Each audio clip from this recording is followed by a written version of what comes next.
Hello everyone, welcome to my channel और मैं हूं आपकी नीतू त्रिपाठी। तो नीतू त्रिपाठी व्लॉग्स में आपका फिर से स्वागत है, अभिनंदन है। कैसे हो दोस्तों? आशा करती हूँ आप बहुत अच्छी तरीके से होगे, स्वस्थ होगे, मस्त होगे, व्यस्त होगे। तो फ्रेंड्स, अभी हो चुका है मॉर्निंग और मॉर्निंग का टाइम अभी कुछ 7 बज रहे होंगे। तो हस्बैंड के उठने के तुरंत बाद मैंने उनको लगा दिया है काम पर, क्योंकि फिर मतलब उठने के बाद अपना जो नॉर्मल काम होता है वो करने के बाद चले जाते हैं अपने काम पर। तो ये काम बिल्कुल पेंडिंग हो जाएगा और ये चीज़ मुझे आती नहीं है, तो इसीलिए मुझे हस्बैंड की मदद लेनी पड़ी है। तो इसलिए मैंने मॉर्निंग में उठते से ही उनको बोल दिया है कि ये आप काम कर लो, पहले सबसे पहले ये निकाल दो और उसके बाद मैं आज कर रही हूँ क्लीनिंग जो किचन की। और वैसे मैं क्लीनिंग जो है वो डेली नहीं करती हूँ इस चीज़ की, और कभी मतलब त्योहारों पे ही होती है। तो त्योहार भी अभी स्टार्ट होने वाले हैं, तो इसके वजह से तब तक तो और भी हो जाएगा, सबसे हो सकता है कि दोबारा इसका रूटीन लग जाए। तो सबसे पहले जो नीचे वाली मतलब ड्रॉज हैं उनको सबसे पहले मैं साफ़ करूँगी। तो आप देख सकते हो कि नीचे वाला जो ड्रॉ है वो मतलब 5-5 महीनों में ही क्लीनिंग होता है, त्योहारों पे ही क्लीनिंग होता है। तो जब मैं मायके गई थी उसके बाद से मैंने नीचे वाला कोई भी क्लीनिंग नहीं करी है, नॉर्मल जो ड्रॉज हैं वही क्लीनिंग होते हैं। और ये सब चीज़ें जो है त्योहारों पे ही क्लीनिंग होती है। तो इसकी वजह से मैंने हस्बैंड की मदद ली कि आप पहले सबसे पहले इसको निकाल के अपना काम कर लो, उसके बाद ही जाना। तो देख सकते हैं जो पानी, जैसे हम बर्तन धोते हैं तो थोड़ा बहुत पानी रिसता रहता है ना नीचे, और कुछ कुछ चिकनाहट रहती है, कॉकरोच भी चले जाते हैं नीचे नीचे। तो इसके जो पानी है वही आपको दिख रहा है। तो आज मैं करूँगी इसकी अच्छी तरीके से डीप क्लीनिंग। और ये है कि जब ड्रॉज लग जाते हैं ना तो क्लीनिंग नहीं हो पाती है, वो हाथ ही नहीं जाता उसके लिए।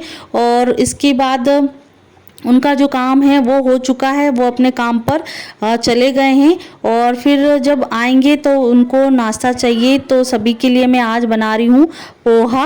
और अभी जो पोहा है वो मैंने पहले से गला दिया है, तो जिससे क्या है इसमें जो पोहा है वो सॉफ्टनेस बन जाता है। और डायरेक्ट जो पोहा आता है ना गलाने वाला, तो उससे क्या है ना, आप तुरंत तो खा सकते हैं पर आप आधे घंटे बाद खाएंगे ना तो वो बिल्कुल पोहा जो है खाने लायक नहीं रहता है। तो इसलिए अब मैंने कुछ दिनों से, महीनों से ये ट्रिक अपनाई है कि पोहे को थोड़ा सा 10 से 15 मिनट में गला लेती हूँ। और इससे क्या है कि कभी कभी टाइम ऐसा रहता है कि 5-10 मिनट बाद इनका आने का होता है, आधे घंटे बाद होता है, तो पोहे की जो हालत है वो ख़राब हो जाती है। तो इस ट्रिक से क्या है कि आप आधे घंटे बाद भी आओगे तो पोहा नॉर्मल हम गरम करके अच्छी तरीके से खा सकते हैं। हाँ, स्वाद में थोड़ा सा 19-20 हो जाता है। और तो सबसे पहले तो पापा खा लेंगे और आ जाएंगे तो ये भी खा लेंगे और बच्चे भी खा लेंगे। तो आज था शुक्रवार का दिन, तो शुक्रवार के दिन ही मैंने मतलब सोच लिया था रात को कि मतलब कैसा इसका मतलब रूटीन होना है और क्या करना है। तो मैंने रात को ही प्लानिंग कर ली थी, तो सुबह से ही मैं अपने काम में लग गई हूँ। क्योंकि जब थोड़ा सा खाना पीना बनने के बाद हम ये करते हैं तो आधी बैटरी जो है हमारे 12 बजे के बाद बैटरी हर महिलाओं की थोड़ी सी लो हो जाती है और काम करने का बिल्कुल काम मन नहीं करता है। वो करते हैं, बच्चे स्कूल जाते हैं, आते हैं, खाना परोसना, खाना बनाना और छोटी मोटी क्लीनिंग करना वो तो होती ही रहती है। पर जो थोड़ा सा डीप क्लीनिंग वाला काम है, मेहनत वाला काम है, वो बिल्कुल नहीं हो पाता है। तो बस यही है कि हम जो रूटीन में करते हैं वही हम फॉलो करते हैं, वही हम आपके साथ शेयर करते हैं। तो बस देखिए, ये जो प्याज है वो मैंने काट लिए हैं चॉपर से ही, और बिल्कुल अच्छी तरीके से चॉप हो जाते हैं, बिल्कुल मेहनत का काम नहीं हो पाता है। तो बस ये है, मिर्ची भी मैंने साथ में डाल दी थी और धनिया भी मैंने उसी में डाल दिया है, क्योंकि बाद में डालने से कोई फ़र्क नहीं है, उसी में जाएगा सीधे। तो उसमें नमक और शक्कर डाल दी है थोड़ी सी, तो जिससे क्या थोड़ा सा जो पोहा है वो इंदौरी पोहा जैसा थोड़ा बहुत टेस्ट आता है। पर इंदौर जैसा पोहा तो बिल्कुल मैंने मतलब टेस्ट कर देखा है, पर वो कहीं मैंने नहीं देखा है उसको, उसका टेस्ट तो बिल्कुल कहीं नहीं है। और यहाँ देखिए पोहा हमारा बनकर तैयार हो गया है और मैं पापा को नाश्ता देने जा रही हूँ। और थोड़ी देर बाद आ जाएंगे हस्बैंड, तो उनको भी मैं दे दूंगी। तो चाय मैंने हाथों हाथ बना ली थी और पोहा मैंने दे दिया है पापा को। और साथ में यहाँ बच्चों का भी टाइम हो गया है, तो बच्चों को भी सबसे पहले निपटाना ज़रूरी है। तो यहाँ जो हमारा डेली वाला जो तेल होता है जो हम मतलब डब्बे में रखते हैं वो हो गया है ख़त्म, तो उसको मैंने धोने के लिए डाल दिया है। जब भी फिर मैं बर्तन धोऊंगी तो उसमें हम यूज़ कर लेंगे धोने के लिए। और फिर इसके बाद मैंने जो कट्टी है वो उसको मैंने ले ली है और तेल जो है वो मैंने कढ़ाई में डाल दिया है। जितना जो मेरे ये आलू जो हैं वो फ्राई हो जाएंगे, तो बच्चों को अभी दोनों बच्चों को फ्राई जो आलू फ्राई होते हैं ना, फ्रेंच फ्राइज बोलते हैं, तो वही बहुत पसंद आ रहे हैं। तो अभी 2-3 दिन से वही मतलब छोटे से ब्रेकफास्ट के लिए चाहिए रहते हैं खाने के लिए। तो यहाँ मैं बच्चों के लिए यहाँ काट के मतलब फ्राई कर दूँगी, तो नमक डाल के बहुत अच्छी तरीके से उनका हल्का फुल्का सा ब्रेकफास्ट हो जाएगा। और पोहा जब खाएंगे वो खाएंगे तब।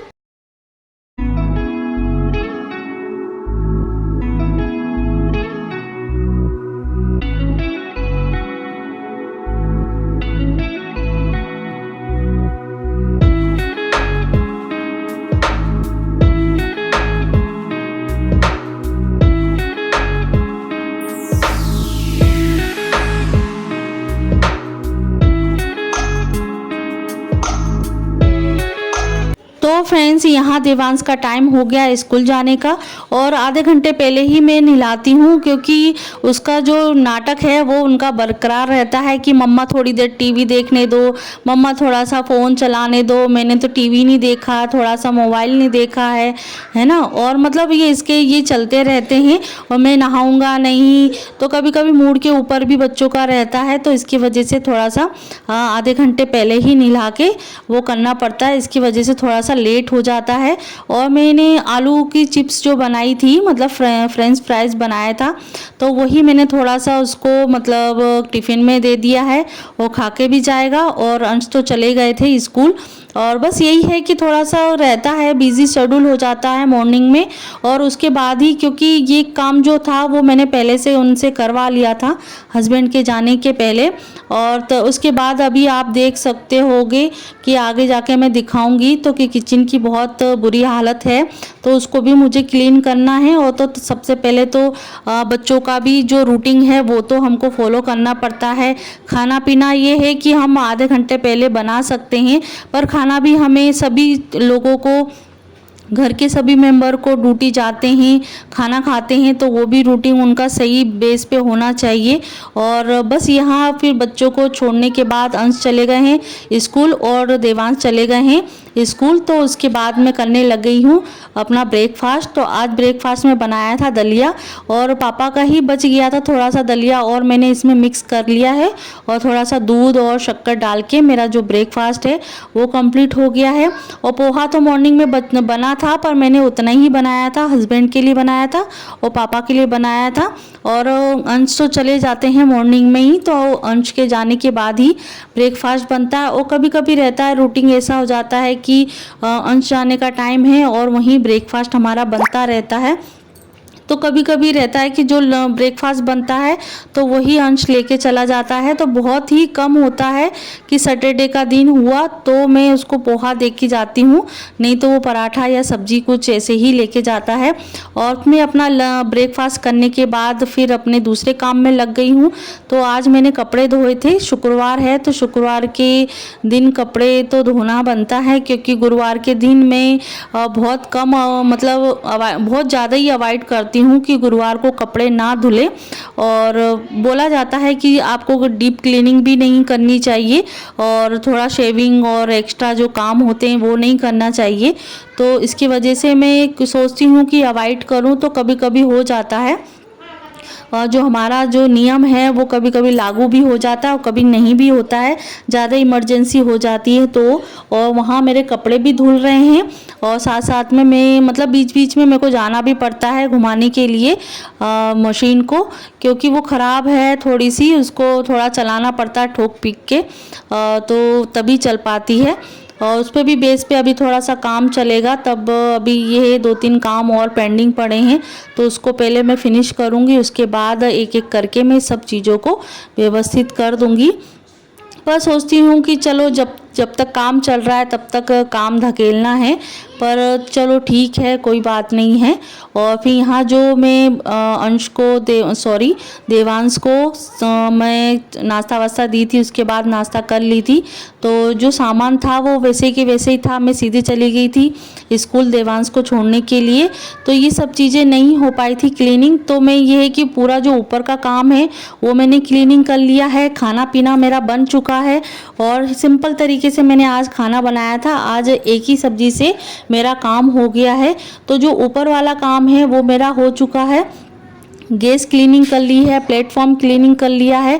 तो बस मेरा अब नीचे मतलब साफ़ करने का फोकस रह गया है। तो ये साइड में जो आप रैक देख रहे हैं आलू प्याज लहसुन वाला, तो थोड़ी सी जगह घेर रहा था, तो मैंने उसको मतलब साइड में कर दिया है कि ज़्यादा डिस्टर्बेंस नहीं होना चाहिए। तो थोड़ा मेरे अपनी हेल्थ के अकॉर्डिंग थोड़ी सी जगह बनानी पड़ती है, क्योंकि जो ड्रॉज है उसकी जो कॉर्नर निकले हुए हैं उससे थोड़ा सा घातक हो सकता है। तो उससे ही मुझे बचने के लिए मुझे अपना काम करना है। तो यहाँ मैंने बाल्टी में ले लिया है पानी और सर्फ, और जिससे क्या जो चिकनाहट है वो अच्छी तरीके से निकल जाएगी।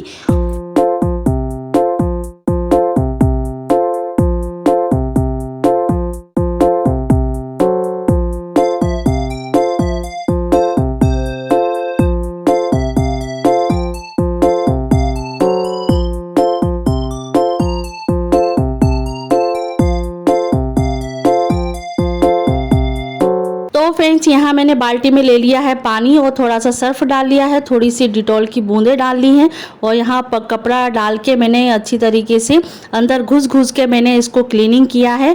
और डिटॉल डालने से क्या है, जो थोड़ी बहुत स्मेल है वो सीड़न की वजह से मतलब रह जाती है, और जो चितकबरा टाइप में होता है वो भी सब क्लीनिंग हो जाएगा। और थोड़ा ये जर्मन वाला जो जर्मन की जो आप बोल सकते हैं पट्टियाँ हैं, उसको भी मैंने थोड़े से गीले कपड़े से पोंछ लिया है। फिर इसको सूखे कपड़े से भी पोंछना बहुत ज़रूरी होगा, क्योंकि मतलब एक जर्मन है, स्टील है, इसको सूखे कपड़े से पोंछना बहुत ज़रूरी होता है, क्योंकि इसमें जंग लगने का भी मतलब दिक्कत हो जाती है। तो जो इसकी पट्टियां हैं उसको भी मुझे साफ़ करना है, और बिल्कुल मतलब अंदर तक मेरा सही तरीके से हाथ भी नहीं जा रहा था, फिर भी जितना मैंने अंदर तक जाके मैंने साफ़ किया है, जितना हो सका है इतना मैंने साफ़ किया है। और इसको मैंने 2 से 3 लेयर में मैंने साफ़ किया है। अभी तो नॉर्मली ही मैं पानी से साफ़ कर रही हूँ, क्योंकि इसमें सर्फ की जो चिकनाहट है वो बनी है। फिर मैं अच्छे पानी से और भी साफ़ करूँगी। पहले पूरा नीचे वाला जो रैक है वो मैं पूरा साफ़ कर लूँगी।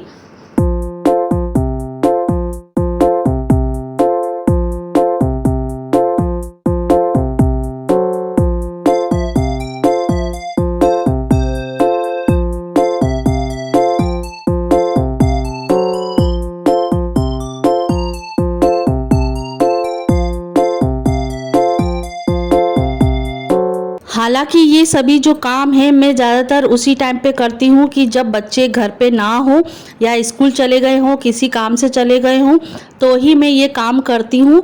अदरवाइज़ तो वैसा काम तो हो ही नहीं पाता, क्योंकि कुछ ना कुछ काम में लगे रहते हैं कि मम्मी मुझे ये दे दो, मम्मी मुझे ये दे दो, मुझे पढ़ाई करवा दो। ये तो अटरम सटरम के बहुत सारे काम होते हैं बच्चों के, तो वो उसी में हो जाते हैं। और मस्ती भी करते हैं, तो उस चीज़ में भी मन नहीं करता है कि पूरा सामान बाहर भी फैला हुआ है, अंदर भी फैला हुआ है, और हम ये सब चीज़ें सामान और समेट मतलब बिखेर के और बैठ जाएं तो और दिमाग ख़राब हो जाता है। तो पूरे घर को क्लीन करने के बाद, खाना पीना बनाने के बाद बच्चे चले गए हैं स्कूल, तो उसी के बाद मैंने ये निर्णय लिया है कि आज मेरे को ये नीचे वाला जो रैक है वो पूरी तरीके से क्लीनिंग करना है। और थोड़ा बहुत जो बचेगा वो मैं देखूंगी, कल कर लूँगी, या शाम को जब लगेगा मुझे हल्कापन लगेगा, या मुझे थोड़ा सा रेस्ट टाइम पे लगता है कि हाँ फ्री हैं, या मूड के ऊपर भी रहता है। रेस्ट तो बना ही रहता है, वो तो करना ही है दोपहर के टाइम पे, और थोड़ा मूड के ऊपर भी रहता है। मन नहीं करेगा तो ये सब चीज़ें हो भी नहीं पाएगी। दिमाग और कुछ बोलता है और मन और कुछ बोलता है। तो सबसे पहले तो मन की बातें तो बहुत जल्दी सुनना ज़रूरी है। दिमाग तो ये है वो तो चलता ही रहता है हर लोगों का। पर ये है जो ये आप देख सकते हैं, तो जहाँ सिलेंडर रखा हुआ था तो ये भी मैंने क्लीन कर लिया है। उसके नीचे मैंने एक स्टैंड लेके आई थी, बिल्कुल सिंपल, मतलब एक नॉर्मल रेंज में था। 100 रुपीज़ का आपको ये स्टैंड मिल जाता है, सिलेंडर स्टैंड, जो आप उसको खसका के इधर उधर खसका के क्लीनिंग कर सकते हैं। तो मैं अलग से और आपको दिखा दूंगी। तो ये मैं एक लेके आई थी और मुझे यूज़फुल लगता तो फिर मैं 2 और लेके आती, तो वो मतलब ज़रूरत नहीं पड़ी, क्योंकि एक ही सिलेंडर मेन तो ज़्यादातर यूज़ होता है। और ये सभी चीज़ें जो है बेकिंग वाले हैं और स्टीम वाले जो भी बर्तन हैं, वो सब मैंने उसको अच्छी तरीके से साफ़ करके सूखे कपड़े से पोंछ के उसको अलग अपनी उसके रेक में रख दिए, अपने ठिकाने पे लगा दिया है। और अब आती है जो नीचे वाले सामान हैं उनको क्लीन करने की। तो जो रेक तो मैंने उनको मॉर्निंग में ही निकलवा दिए थे कि मुझसे तो नहीं निकलेंगे और जमा भी नहीं पाऊंगी मैं, तो मैं क्लीन करके रख देती हूँ। जब खाना खाने के लिए आएंगे तो मैं उनसे रखवा लूँगी साथ साथ में। तब तक मैं जो ये छोटे मोटे क्लीनिंग वाला काम है, डब्बे साफ़ करना है और ये साइड वाले जो रैक है उसको साफ़ करना है, और ये थोड़े से गीले कपड़े से और सूखे कपड़े दोनों से मैं पोंछ रही हूँ। तो सबसे पहले तो मैं गीले कपड़े से, हल्के वैसा गीला कपड़ा नहीं कि बिल्कुल पानी निचोड़ रहा है, ऐसे कपड़े से नहीं पोंछना है, नॉर्मल कि हाँ ये थोड़ा मॉइस्चर रहता है, थोड़ा सा जो दाग धब्बे होते हैं वो आपके निकल जाते हैं। तो हल्के सरफ वाले जो पानी होता है उससे आप क्लीन कर सकते हैं, जिससे क्या डब्बों की चिकनाहट और जो ड्रॉज होती हैं उसकी चिकनाहट भी निकल जाती है। फिर सूखे कपड़े से पोंछ दो तो इतनी अच्छी तरीके से ये चमक जाते हैं, तो आप बिलीव नहीं करेंगे।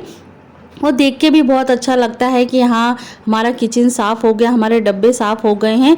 तो ये सब चीज़ें जो है वो मैं इकट्ठा नहीं करती हूँ, और मन के ऊपर है, दिमाग के ऊपर है, और एक फ्री होने का भी टाइम रहता है, तभी ये मैं सब चीज़ें करती हूँ और तभी यूज़फुल होता है। क्योंकि ये सब चीज़ें हड़बड़ी में ये चीज़ें नहीं होती हैं। और बस ही इसके बाद पूरे डब्बे साफ़ करने के बाद मैं आपको एक इम्पोर्टेंट हैक बता रही हूँ, जिससे आपके घरों में और जो सीढ़न नहीं आएगी। सीढ़न तो ये है कि बरसात की वजह से थोड़ी बहुत हो ही जाती है, थोड़ी स्मेल आती ही है, पर उस चीज़ को हम रोक सकते हैं। और कुछ थोड़ी बहुत जो कॉकरोच थे वो भी मुझे एक तरीके से बेनिफिट मिला है इससे, इसीलिए मैं आपके साथ शेयर कर रही हूँ। तो यहाँ मैंने एक ख़राब सा कपड़ा है, वो धुला हुआ है पर बेकार हो गया था, उसी कपड़े को मैंने 4 टुकड़ों में फाड़ लिया है। और उसके बाद उसमें मैंने डाली है एक कुनेन की गोली, जो बड़ी साइज़ की है, छोटी है तो 2 भी रख सकते हैं, जो लंबे समय तक चलती है। और थोड़ी सी लौंग डाली है और कपूर की 2 मतलब वो डाल दी है, क्या बोल सकते हैं, 2 कपूर की मतलब बाती डाल दी है। और उसके बाद मैंने इनको मतलब गांठ बांध के अच्छी तरीके से, कि 2 गांठें बांध दी, एक गांठ बांध के उसको मतलब ये कि निकले ना, और उसको मैंने चारों खनों में डाल दिया है। क्योंकि सीढ़न की वजह से ही इसमें बदबू आती है, तो इसमें लौंग, कपूर और कुनेन की जो गोली होती है, वाइट कलर की गोलियां होती हैं, उससे क्या है ये जो कॉकरोच है, कीड़े हैं और मच्छर है, इससे थोड़ी सी दूरी बनी रहेगी। और चींटे भी बहुत ज़्यादा हो रहे हैं, सीढ़न की वजह से ही चींटे घर में आते हैं, तो इस चीज़ से हमें राहत मिल जाएगी। तो अब मुझे 2 से 3 महीने अब हाथ लगाना नहीं पड़ेगा। अब होता है हमारी जो क्लीनिंग तो हो गई थी, उसके बाद हस्बैंड आए थे, खाना पीना खाया, उसके बाद मैंने रैक लगवा दिया था उनसे, और ये सभी जो सामान है वो मैंने ऑर्गेनाइज़ कर दिए हैं। तो एक तरफ मैंने चीनी वाले कप रख दिए हैं, और वैसे ज़्यादा यूज़ में नहीं होते हैं, तो गिलसिया से ही हम चाय पीते हैं, तो उसको ही मैंने साइड में रख दिए हैं। और छोटी वाली जो कटोरी हैं, जो घर में चटनी बनती है, पापा खाते हैं चटनी, तो उसके लिए छोटी छोटी कटोरियों का यूज़ होता है, तो वो मैंने साइड में रख दिए। बड़े बड़े कप रख दिए हैं। अब ये है चम्मच का रैक है, जो इकट्ठी हम रैक, तो इतना बड़ा रैक है उसमें भी रख सकते हैं, पर है कि वो उसमें चीज़ें बिखर जाती हैं। तो इस चीज़ के लिए भी मैंने अलग से एक छोटी सी डलिया है, बहुत पुरानी डलिया है, तो वो थोड़ी चिकनाहट हो रही थी, ख़राब सी हो रही थी, तो उसको भी क्लीन करके सभी चम्मच को, फोक को, जो छोटी मोटी चम्मचें होती हैं उसको मैंने करके रख दिया है। आई होप आपको ये वीडियो अच्छी लगी होगी, कुछ यूज़फुल लगी होगी, तो मेरे चैनल को सब्सक्राइब कीजिएगा, लाइक कीजिएगा, कमेंट कीजिएगा। तो हैक के ज़रिए आप लाइक कर सकते हो, सब्सक्राइब कर सकते हो। नई वीडियो में मिलते हैं।